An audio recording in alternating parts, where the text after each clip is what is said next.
Hey everybody, welcome back to the Paid Search Podcast. My name is Jason Rothman. As always, I'm joined by the great Chris Schaefer. Chris, thank you for joining us here today. We're going to be talking about columns in Google Ads. But before we jump into that, I'd like to know how you're doing today. I don't know why I'm talking like this, but I can't control it right now. You just felt it. I cannot control it.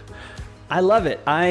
As many people have said on our reviews, it's the only show, it feels like the only podcast show where they talk about marketing, Google Ads, things like that, with a soul. Oh, and wow. Yeah. Jason, I think you represent like our soul, is because you are so transparent. When the intros start, we can tell how you feel just by the way, like it's up, it's down, it's up. Sometimes it's just erratic.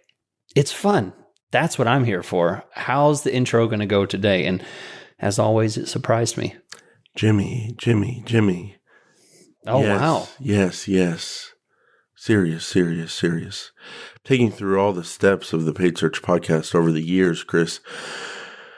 250 episodes in, and we've made it to the 71st ranked marketing show in Belgium. So, oh, man. There we go. Yep. That's it. Yeah. Well, this is our last show, guys. I remember me and you made it to the top. Once we made it to the top. Yeah, once we hit Belgium in the 70s, we were done. So, good news.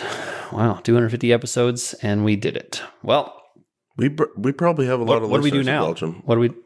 Well, I think normally I'd be shouting. Some weeks you shout back, and this week is just... It's not one of those weeks. I had some pizza for the first time in a while last night, Chris, at about 6 o'clock, and I couldn't do anything for the rest of the night. Had a little pizza before today's show, and I was worried this was going to happen. You got heartburn? I think it's that carb overload. Just time to take a nap. Okay. But if I had two massive handfuls of goldfish, so I'm feeling good. Do you tell your CrossFit buddies that? All right, let's go. Here we go. Oh, wow, he just woke up. Let's go. Let's kick into gear here. Okay. Do you tell those CrossFit buddies about your goldfish habits, or would they judge that? I think they they can tell. They can tell. Yeah, Chris is lagging behind on the 800. Chris likes his goldfish. Yeah, there's, nobody needs to talk about it, Jason. You just kind of know. It's kind of how you stay young, because you're not a young man. That's just the truth. I'm not going to be a young man anymore soon myself. Mm-hmm. But when you talk about stuffing your hands into a bowl of goldfish, you sound like a young man, and you start looking like a young man. And young people know digital marketing, and that's what we're here to talk about today. Chris, we're going to be talking about the 3 best and worst and most secret columns in Google Ads, according to Chris. These are big claims. The 3 best and worst? Yep. Okay. 3 best, 3 worst, and 3 secret columns. And will you be telling me why you like them or dislike them? Because I find that to be the most interesting part. Oh, yeah. Okay. Jason, how else are we going to stretch out a 45-minute episode if I don't explain each one of them in depth? I mean, there's a reason people listen to this on double speed. And which is always funny when people listen to the show on double speed and then they talk to me for like training or consulting or something. They're like, "Oh my gosh, he talks so slow." Like he's speeded up. It's suddenly disappointing. The real thing is kind of slow and drawn out. So, Chris, we have a 5-star review of the week today on Apple Podcast. A lot of people don't have control over their lives these days, and if you just want a little more control over the way things are going for you, leave us a 5-star review. You can control the algorithms instead of letting the algorithms control you for one day. You can control it, bump our show up, and let's get into the top 50 in Belgium. And we do that with 5-star reviews from Great Britain, from Pete. Great podcast for edutainment. I've listened for a few months and get great insights to keep me on point with my own Google Ads campaigns. I like the banter from Chris when Jason drops some funny bits in. A great podcast and a must listen to grow your business. Pete, UK side, Europe. Ooh.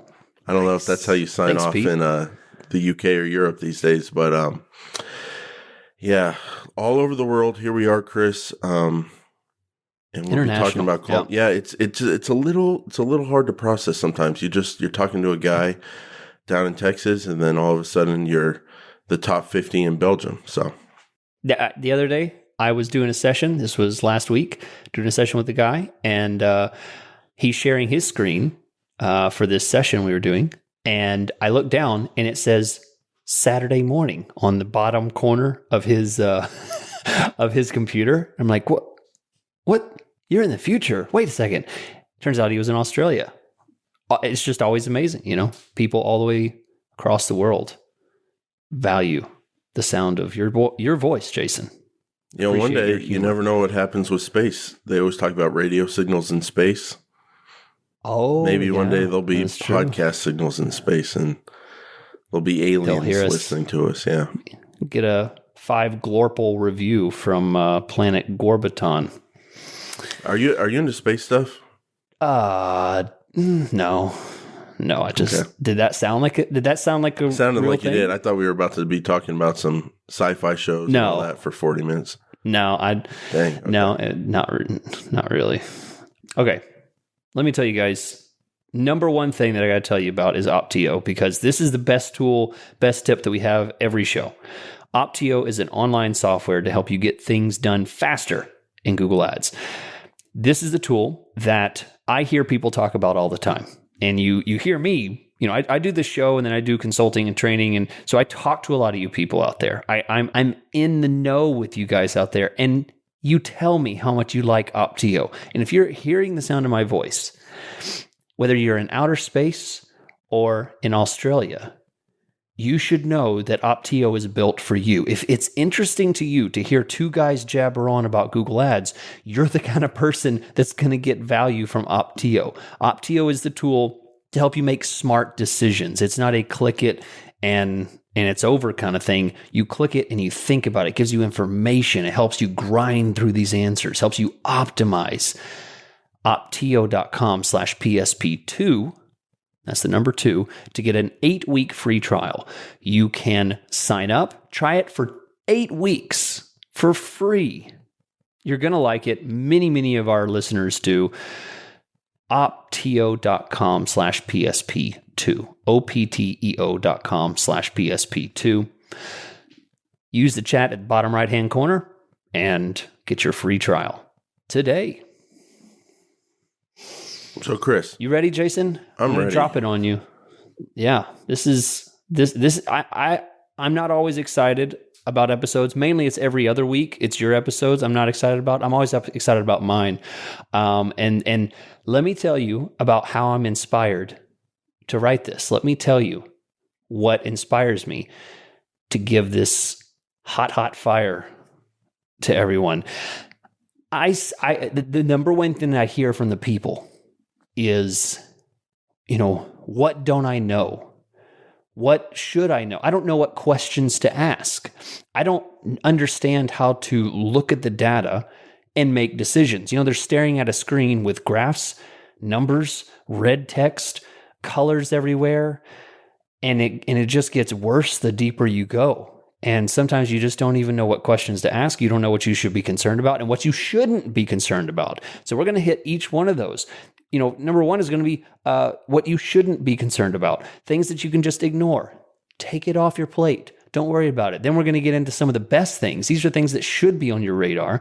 And then last, we're going to get to things that are not on many people's radar. And I'm going to discuss why these are important and how they could change the game for you. So, Jason, do you have any thoughts? Or are you just ready to jump in? Well, I'm ready to jump in, but I also think it should be noted we were going through the columns before the show to get the columns we're going to be talking about today pulled up. And it should be noted there's a lot of columns. And it should be noted that what's the point of going into a Google Ads account? It's to make decisions to get better performance and grow your business. But what do you make those decisions based on? It's on data that you see in front of you. And there's 2 things you got to think about with that data. Number 1, you have to get the right data in front of you to make good decisions. And then number two, you have to know how to interpret that data. You have to know what that data means. And I like the way you think about the columns in terms of best and worst, because that's the way everyone should be thinking about columns. It should be thinking about, how do I get rid of what I don't need, and how do I get in there what I do need to make decisions on? And by the way, that does change depending on what kind of campaign you're running and depending on what level of Google Ads you're looking at, campaigns, ad groups, and so on. But you can't have every column because there's so many. So the question is, which ones do you use? What matters, what doesn't? And so, Chris, let's start off with what you are calling the worst columns in Google Ads. And so by worst columns, I'm going to assume you say you don't need these on a search campaign. And let me look at them. I would say it applies to a display campaign too. Yeah, it applies. These apply to all different types of campaigns. Let me give you the first one. The very first one is interaction. It's in the performance tab. No, it's in your screen. It's in everybody's screen because it's the default these days. It's default. You're going straight after the lead column there. Interactions. Yep. When you set up a new campaign, a new account with Google Ads and has all the default, it's going to have interactions and it's going to have engagement rate. Those two things, whether it's an interaction rate, engagement rate, my thought is this is one of the worst columns to have. Not because they don't provide real metrics, so they're bad data or anything like that. And you'll find out as we go further into this, what makes a bad column is that it's a simplification of a very complex set of metrics. And what I don't like about interactions and engagement rate is that it combines two areas. It combines click-through rates and clicks and different types of clicks and things like that. And it's a simplification of what I don't think should be simplified. I want to know when a campaign gets a click that is a video click or a different type of click. It's an interaction is not created equal. Sometimes an interaction might be a click on the display network, and I want to have a separate campaign so that I can monitor how much is coming through the display network, or I can monitor how much is happening coming through a site link and things like that. I want that data. That's important data to me. So simplification of that information, for me, makes it one of the worst columns. If we look at interaction column, an interaction is the main action associated with an ad format. These include clicks for text and product shopping ads, views for video ads, and more. So interactions help determine whether your ads are meeting your performance goals. So that's what they say interaction column is. Right now I'm looking at some display and search campaigns I'm very familiar with. And in the interaction column, it says this display campaign has 7 clicks. This search campaign has 21 clicks. And so I've never liked the interactions column either. I always turn it off. And I run display and search campaigns primarily, also YouTube, but primarily display and search. And my first column is clicks. I don't need the interaction column to then list interactions and right below the number, put in the word clicks. It's kind of confusing. It's a lot of data I don't need. It kind of puts it in a format where it's just too much for the eye. So I go with the click column because with interactions, you have the number and then the word clicks under it. It's kind of different than all the other columns, which are just numbers or things like percentage signs and dollar symbols. So I'm with you, Chris. To me, I've never found a point to it. I've always used clicks, and it's always, I've heard from clients, it confuses them. What's an interaction? Yeah. Because to me, an interaction almost sounds like it could be, oh, that's someone that called me. That's someone that filled out my form. And maybe an engagement. Yeah.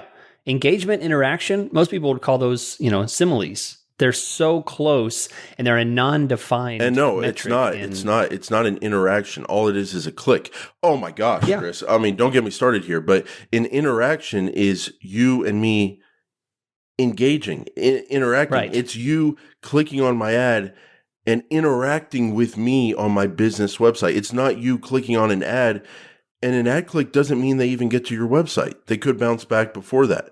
So why call that an interaction? We call it clicks. Exactly. We use the clicks column. Yep.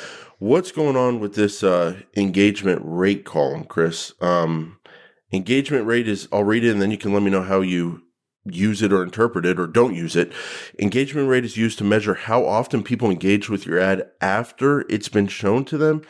Use it to help you figure out how effective your ad is. Engagement rate is a total number of engagements divided by total impressions. This is particularly something that I don't like much because 0% of my clients are interested in this, but this has to do with people that are engaging with an ad beyond just the click. So, this has to do with highly targeted ads, in the display network there where you can click it and expand something, Okay. a light box ad or something like that, a showcase shopping ad where they can look at something and get further information directly in the ad. 0 of my clients are interested in that. They, if I come to them and say, hey, guess what? 4 people watched the video in the ad this week, that they're going to hang up on me. If that's a metric of success for me, they're going to say, shut up, Chris. How many widgets did I sell today? That's what they want to know. They want to know how much money I made them. They don't care about that. So again, it's information that is beside the point of performance. I had never used the engagement rate column, and it's something I'll steer clear of. Conversion rate. That's what I like to focus on. Yeah, now, Chris, absolutely. your next worst column is the optimization score. Optimization score is an estimate from Google Ads of how well your Google Ads account is set to perform. I believe it's tied to the recommendations, I think. And if you're using those recommendations, you're getting a high optimization score. If you're not getting a high optimization score. Gives you a number 0 to 100%. Why don't you like this? This one bothers me because, not because I completely disregard optimization scores. If Google says they're important, then they're important, but I can't completely disregard them. So what I have to do is, I have to consider them, but they are absolutely not a factor of success for me. I've had plenty of clients that are very happy with their accounts and the performance of their accounts and have a very poor optimization score. And then second, and here's the thing that I think is so strange about optimization scores. You can, as you've mentioned on this show before, you've given a pro tip about this, and I did not even realize it. You can go into the recommendations tab and just dismiss all of the recommendations, and your optimization score increases. It goes up, kind of artificially. And for me, it's a silly metric. I certainly don't need it on my campaign column screen. As I'm where we're limited by things. space. Yeah. And that's not something I want. So again, I don't think it's useful. To me, it's not the in-game metric. And you're going to hear when we get into the best what in-game metrics look like. And this is not one of them. So Chris, I've got a optimization score of 60.5% on my one of my remarketing campaigns for my business. Okay. All right. That would be a D and almost failing the class. But in private school, it'd be an F. I found out. Yeah, they'd round down. I would be failing, basically, if this was my score, because it is my score, 60.5%. But this one remarketing campaign has brought me a ton of clients. So am I failing or am I not? Are those clients putting money in my bank account so I can eat steak 6 nights a week? Take one night off. There you go. Or am I failing because I have a 60.5 in the account? I don't know what's more important. I'm being facetious here. But yeah, I think that's my beef with it. And let me give you an example of why they say I'm failing, Chris, because their recommendation is through my remarketing campaign, I should use targeting expansion. I can reach additional customers at a similar cost per conversion. Recommended because your display network ads can reach a larger audience with targeting expansion. Should I hit apply there to get a better grade in class and retarget to people who are not on my retargeting list? Exactly. I don't think that's a good idea. So yes, I also don't use that column, but I will tell all the Google Ads managers out there, if your clients are looking at their account, they will ask you about the optimization score column because it is so persuasive to see that grading system that we all grew up with, 60.5%, and then you can hover over it and it says use targeting expansion, and they go, oh, why aren't we reaching more people than we could with the display network? We should do that. Well, I'm just going to hit apply and not tell Jason about it, and then ask him why the ads aren't performing well, and then I'm going to get in a fist fight. There he is. No, I'm kidding, Chris. That column can lead to a lot of problems if you don't effectively communicate the pros and cons to it. Absolutely. And we don't like having it in there because we don't make our decisions based off it. So I agree with you. Not a good column. Chris, very attractive column here that you're gonna pounce on here. The click share. I've heard some people that really like the click share column. I've maybe talked about the click share column on our Patreon show before. What is it? Are you angry today? Are you angry in general? Why? What is your beef with the click share column? Before you rage on us, let me tell everyone what it is. Click share is the clicks you've received on the search network. Very important to remind ourselves there. The search network divided by an estimated maximum number of clicks you could have received. So the percentage of clicks you got versus the maximum number you could have received. How often your product is clicked depends on your ads targeting, setting, budget, approval, blah, blah, blah. So it's click share. It's telling you, hey, this is what you're getting of the overall market. To me, that sounds like a good number. You would want to know, what's your beef? And I like a medium rare 6 nights a week. I'm going to give it to you in the way that you understand it best, Jason. All right, let's say, Jason, you're selling widgets, and I tell you, Jason, you're making 40% of the money that you could be making. Your next question would be, who's stealing from me? How do I make? Yeah, where do I make the rest of it? Yeah, how can I get that other 60%?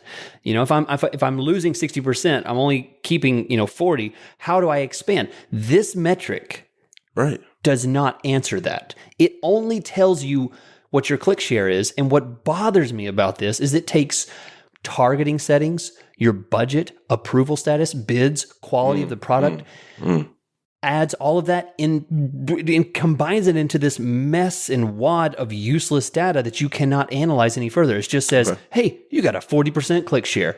And then the person screams at the screen, well, how do I fix it? You can't. And the answer is, you have to break it down with search impression share, positions. You have to look at your quality score. Understand them. Yeah. You have to look at the columns independently to understand what click share means. So in that purpose, click share means nothing to me. It's pointless. I see a theme here. You don't like getting fluffy data, useless data that does not actually get you closer to figuring out your problem. So an example of that, I'm looking at Search Campaign, has also brought me tons of clients. And I'm looking at my click share column, and it just has less than 10%. Yeah. Okay. Well, thanks. Yeah, I kind of get that because I go with the low bid strategy on this. I could by the way, I also have a very, very tiny budget compared to the marketplace and the location. Yeah. I know that stuff because I know what I'm doing with Google Ads. And even if you're not me, you can listen to the Paid Search podcast. You can get experience. You can learn about the different columns and get more useful columns. So I see what you're saying there. You're getting served up a pie and you're about to eat the pie and you're like, okay, I don't know what's under that crust. Like, is it a shepherd's pie? Is it a chicken pot pie? Is it a blueberry pie? I need to know what this is. But you're just telling me that, no, you have a pie in front of you. Like, no, you're showing up on 10% you're getting 10% of the clicks you could. You're kind of right. I was skeptical that this was a negative column, but or a useless column, but I kind of agree with you. It doesn't. Here's the thing: it's important. It's important metrics, but by itself, it's not important. People like the debate. They like the fisticuffs here. The only reason I could find myself checking, not using it on a daily basis and taking up my screen with it, where I could have other more useful columns, but checking it every now and then would to be on the high side. Like if a client's like, hey, you're telling me our search impression share is 99%. You're telling me we're not missing anything due to ad rank. You're telling me our position, absolute top position, is 91%. There's not much more we can get. I don't believe you. How can you make me believe you? Maybe if I pull up that click share column and I hover over the definition there and it says it takes into account your budget, your settings and all that kind of stuff. And I show them, no, your click share is 100%, bro. Like, I think that's where it could be useful, because just like the negative side of it, it doesn't explain things on a deep level. Well, on the other side of things, if you're just trying to figure out if there's anything left to get, it can kind of cover all your bases and tell you if you're at 100%. So that's the only way I'd push back. But in general, day to day, give me some better data than just overall what I'm getting. Yep. Now, speaking of that, Chris, give me some better data here. Talk about some good Here we columns. go. Let's get positive here. We're gonna get into the best now, and this is where we really shine. This is where you look like a superstar because you're managing the campaigns the way you should. So number one best, and this wouldn't be a surprise if you veterans out there have listened for a while, the number one best absolute gold standard of Google Ads management is conversion value over cost. No question. I'll stand against anything. If you manage a campaign based on conversion volume, you can take it to the next level if you start managing based on conversion value over cost, which is essentially Google's version of return on ad spend. So return on investment, the value that you get for every dollar that you spend. So this number typically comes out to like a 2.5, a 4.0, a 12.1, something like that. And it means for every dollar you spend, this is how much you get back. So if you spend $1 and you have a 4.0 conversion value over cost, you got $4 back for that dollar spent. That is the gold standard. Absolute best column. Not everyone can do that, but when I see and work with campaigns that do have that ROAS, return on ad spend, value over cost, when they can do that, I immediately steer them to that, because that is how you make the answers to the question that are most commonly asked, which is, should I bid up? Should I bid down? Should I spend more? Should I spend less? Is this good? Is this bad? Should I block it? Should I pause it? That's what they want to know. And that column, dead to rights, every time tells them the answer on that, because it should, if their minimum ROAS is 3.5 and this keyword is a 2.1, done. And the bids need to be lowered, or it needs to be paused, or the keyword needs to be changed, or budget needs to be shifted. Yeah, but what if that one keyword that you paused or you're shifting traffic away from has a higher conversion rate than the keyword with the higher conversion value per cost? Nope. It doesn't matter, because conversion value per cost matters more than anything. Exactly. It matters more than anything. It's your return on ad spend. So who cares if one keyword has a better click-through rate or a better conversion rate, or even a better cost per conversion? It doesn't matter, because it's about the money that it brings in. Yeah, you might be selling widget A, which costs $5 a pop, and then this other keyword gets worse metrics, but it's selling widget B. Widget B is $500 a pop. Your conversion value is going to point you to which one's providing the most return. Period. That's it. It's going to be down to that. So that's what's going to be valuable. It's going to be based on the return of ad spend, and that's it. That's the very first best column for you. So, Chris, I'm looking at my own search campaigns here at my conversion value divided by cost column, and probably even though all my campaigns are getting a massive number of conversions, and what are those conversion rates? 21.74%, 21.5%, 9.2%, 27%, because that's what I do. Even though I'm getting great conversion rates and cost per conversions, my personal conversion value over cost columns are all zeros. Yeah. And I think a lot of people listening, but I want the gold standard. And I think a lot of people listening are going to check that column, conversion value over cost, and see that it's zero. So on next week's episode of the Paid Search Podcast, we will be doing a deep dive on how to set up conversion values and how to judge conversion values. So look forward to that. Now, Chris, I thought you were going to go number one with this, because I mean, when I think about you, I think about impression share. It's like your number one thing. It's like the thing you never shut up about, or I'll be positive. It's the thing you always talk about. It's the thing you always focus on. You love your impression shares. You like to know exactly where you are. So there's 3 columns: search impression share. So this is search campaign, but I think this also applies to display campaigns with their display impression share, and then the other 2 columns you can do for display.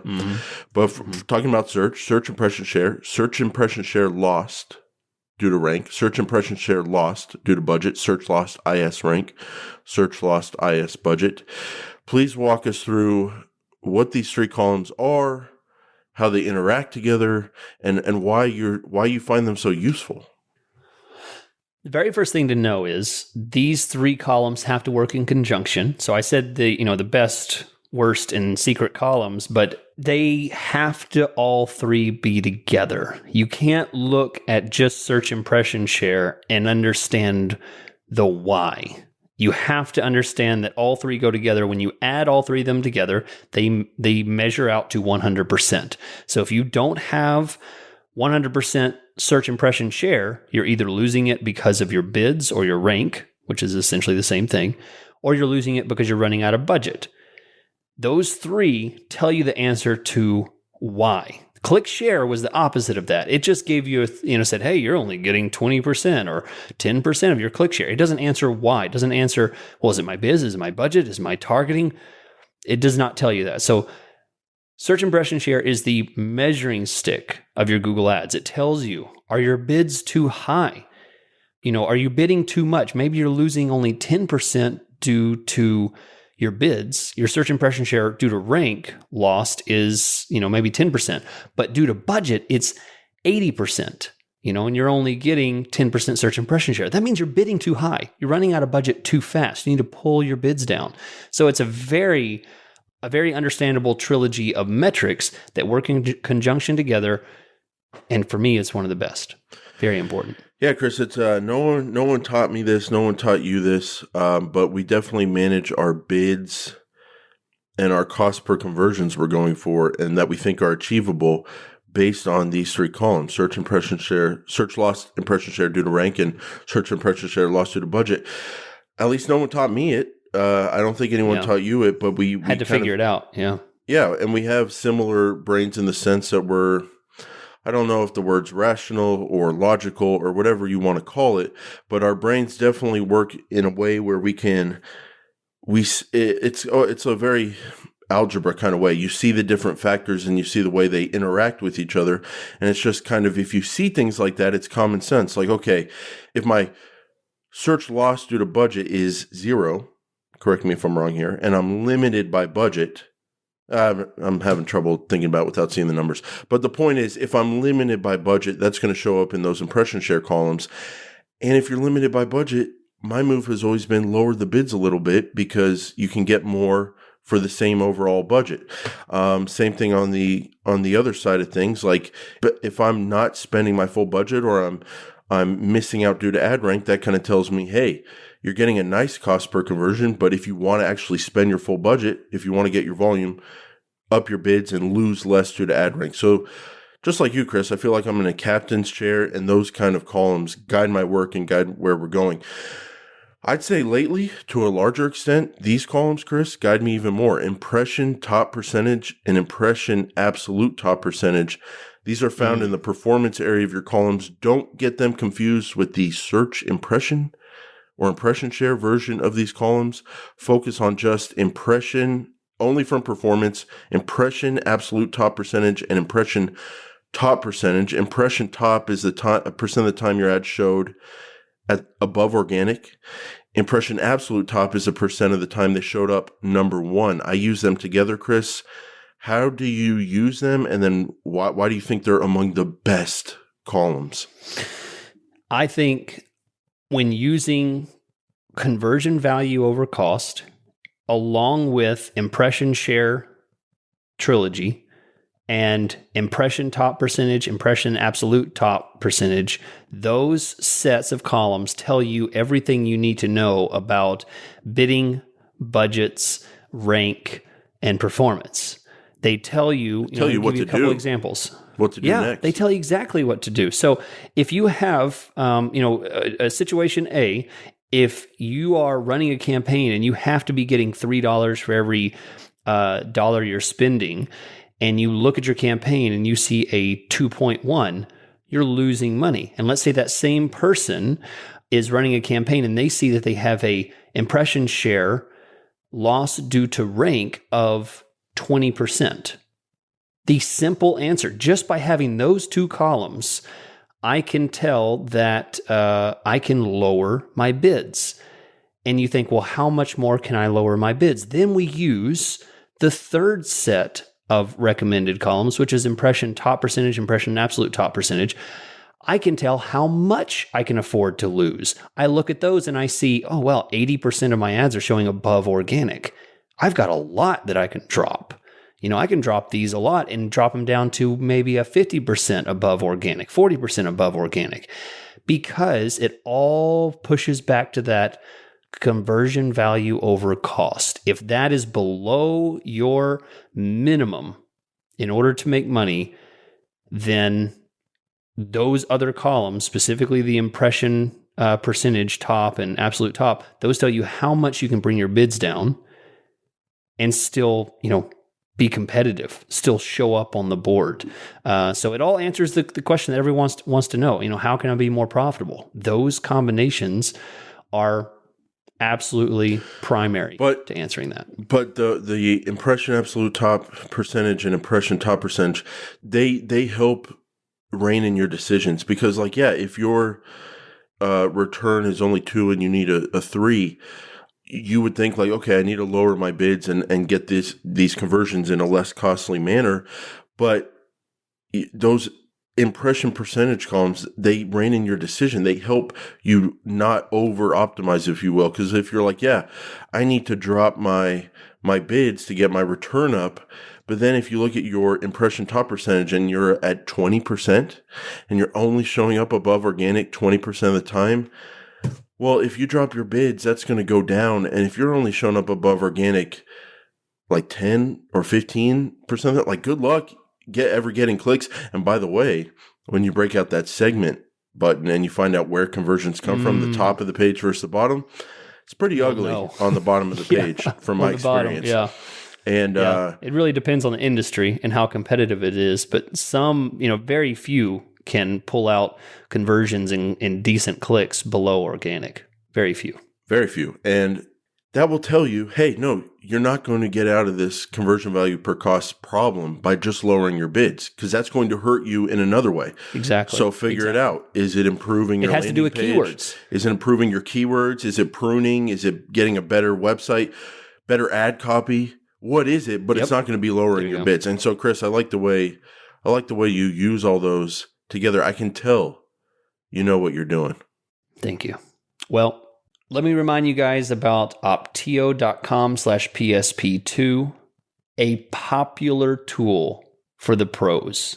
You go out there, you get things done faster. That's what it's about. You're going to love the tool. Try it out like many of our listeners have. And here's how the process works. You sign up. You go 8 weeks for free, no payment. You get to see the improvements that the tool is able to make with you thinking about it, with you looking at the data, processing it, making the changes. You're going to love it. Try it out. opteo.com/PSP2. So, Chris, secrets. I get best. It's time for secrets. I get worst. What are you talking about with secrets? Well, why are you keeping secrets? Are these really secrets? This is. I was wondering about this word. Why are these secret columns? And are they good or are they bad? What are you doing? It's because I'll tell you why I say they're secrets. It's because when I do training and consulting with people and I show them these and I explain how you can use them, they're like, "Oh, wow. Oh, that's." And then they say things like, "You're a rock star. You're a Jedi." Somebody called me a Jedi the other day. Jedi Master. They said that. Yeah, they like the way you spell it out for them when you're in those accounts. That's right. I'm an excellent speller outer. Don't be bitter. I can see. So why are they secret, Chris? Why are they secret? All right. So number 1, all columns. Very few people use this. And I wouldn't say that everyone's... By the way, Chris, very few people use all the columns. No, okay, you're right. Nervous? Sorry, you all right? I said the wrong thing. You need 5 minutes here? I said the wrong thing. All conversions is the name of the column. All conversions is a column where you can see those conversions that you do not have set up as actual conversions. So I'm not going to go into it. This is pretty complex. If you want the details, look up the difference between conversions and all conversions. I know we've talked about it on the show before, but look it up. Educate yourself on exactly how those work different. But the thing that you can do, and that's so powerful about this, is that you could have a purchase as a conversion, and then an action, newsletter sign up or time on site or something like that, as a all conversion. And these two different metrics, you can treat them differently and see them side by side and know that, okay, this campaign's getting a few conversions, but look at the all conversions that it's getting. Look at the time on site metrics. Look at, this, and this. It's getting a lot of interactions, but we're not getting people to push all the way through. This is information that tells you about, a bit more about what happens on your website, so a step further. So that's why I think it's underutilized. Not everyone can use it. Sometimes it just won't work for you, but when you can, it's a powerful, powerful column. Okay, Chris. I run a lot of remarketing, and I'm not seeing this here. I'm seeing direct conversions, but not view-through conversions. It happens to be on my remarketing, but view-through conversions, they're recorded when users view. Well, maybe because I get direct conversion, but they view an ad, but don't interact with it, so they don't click on it. But then later, somehow convert. So I'm assuming this could mean something like they see your remarketing ad and then they do a search and find you organically and then fill out your form and become a conversion. And that conversion in Google Analytics would say it's a conversion from organic, and it wouldn't show up in your conversion column in Google Ads, but it would show up in view through conversions because they saw and then they converted later. You like this? You don't like this? What's going on with this one? I think it's a secret column that answers the concern and the question that many people have about, hey, Chris, I spent $700 on remarketing. There wasn't a single conversion, just lots of impressions and clicks, and the click-through rate looks really bad. And I look at the sites that we showed up on, and why would I want to show up on these sites? It answers the main thing that they have a problem with. Where's the value in this? It answers the value question about Google Ads. Google Ads remarketing, I should say. So view through conversions means, just as Jason said, when someone sees the ad but doesn't click on it, but then within a certain amount of time after seeing it, convert through the site some other way. It's always different ways, but they did not click on an ad. So this is the best possible scenario. They didn't spend your money, but they saw your ad and then they converted. I mean, how great is that? I mean, that's exactly what you want. Didn't spend money, but they sent you money. That's why it's a great, underused. And if you're struggling out there to answer the question, why am I running remarketing? Look at your view through conversions. Maybe you're getting some of these and maybe it's worth it. And it tells you, oh, wow, it's reminding people about my product. Yeah, I'm looking at two extensive remarketing campaigns I've been running, and one of them gets a lot of direct conversions, the other doesn't, but I'm seeing very interesting things in my view through conversion column, and it's actually changing my value perception in real time here of a remarketing campaign. So I'll discuss that with you in Patreon, Chris, and we'll share some numbers. The final secret column, average impression frequency per user. Out of shame, I actually contacted Google and got them to turn the frequency columns off on my account, so I'm not even allowed to view them, so it doesn't impact my aggressiveness with my remarketing. No, I'm kidding. That's funny. What's going on with this column here, Chris? Yours are probably super high, but basically, the simple answer is what this does is it just how many times people see my ads, how aggressive are my ads, and it just gives you a numerical value for whatever time frame you've set your account up in. So if you're looking at the past 30 days, it tells you the average number of times a specific user has seen your ad. So if you want to look at 7 days, you could know that the average user sees your ad in 7 days 5 times. that seems like it might be a little high. If they're seeing it 15 times, this essentially answers the question, should I pull my bids down a bit on remarketing? Should I restrict this a bit? Should I put some frequency caps? I don't want to be that annoying company that shows up way too much, and it creeps people out. So this is a secret column that very few people use. But if you're doing some remarketing, this kind of helps you avoid that creep factor where you're overstepping your bounds there and being a bit too creepy about following them around. Oh, I didn't know you could even do that with ads. Oh, yeah. Oh, I didn't know. Yeah. That was all placements and stuff and keywords. Yeah. And all right, Chris. Well, good. 3 secrets. Yeah, good. 3 tops and 3 worst. There you go. All we did was talk about 9 columns, maybe 10. Mm-hmm. And wow, I mean, that's a lot of information. And that's 10 columns out of probably like 50 or 60. So yeah, what are people looking at when they look inside their Google Ads account? It really does. I'd say the one difference between like a pro and an amateur Google Ads is knowing how to look at it. That's one of the differences. Oh, that is just knowing what you're looking at. I'm going to use that line. Don't credit me. Please don't credit me. I don't want you to credit me. No, just take all the credit. I don't even know your name. Thank you. No, absolutely not. All right, but do you want to do an after show on Patreon together? Let's do it together. Let's talk a little bit more. Let's start an after show on Patreon. Okay. And you can join us there right now.